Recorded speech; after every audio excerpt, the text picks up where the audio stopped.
ব্যারাকপুর কেন্দ্রের বিজেপি প্রার্থী অর্জুন সিংহের হয়ে সমর্থনে প্রচারে এসেছিলেন প্রধানমন্ত্রী নরেন্দ্র মোদী। এদিন ব্যারাকপুর থেকেই তিনি প্রচারে ঝড় তোলেন এবং তৃণমূল কংগ্রেসকে একাধিক ইস্যুতে নিশানা করেন।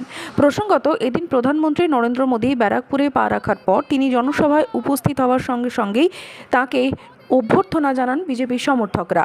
এদিন প্রধানমন্ত্রী নরেন্দ্র মোদীর হাতে বিজেপি সাংসদ অর্জুন সিংহের পুত্র পবন সিং রবীন্দ্রনাথ ঠাকুরের একটি ছবি তুলে দেন। যদিও দেখা যায় সেই ছবিটি উল্টো ছবি এবং যা নিয়ে ইতিমধ্যেই বিতর্ক তৈরি হয়েছে গোটা রাজ্য জুড়ে। কবিগুরু রবীন্দ্রনাথ ঠাকুরের উল্টো ছবি প্রধানমন্ত্রী নরেন্দ্র মোদীর হাতে তুলে দেওয়ার এই ঘটনাকে কেন্দ্র করে ইতিমধ্যেই কোমর বেঁধে মাঠে নেমে পড়েছে তৃণমূল কংগ্রেস তথা রাজ্যের শাসক দল। অন্যদিকে এদিন ব্যারাকপুরেই আরও একটি জায়গায় সাধনপুর থেকে সভা করলেন রাজ্যের মুখ্যমন্ত্রী মমতা বন্দ্যোপাধ্যায়ও।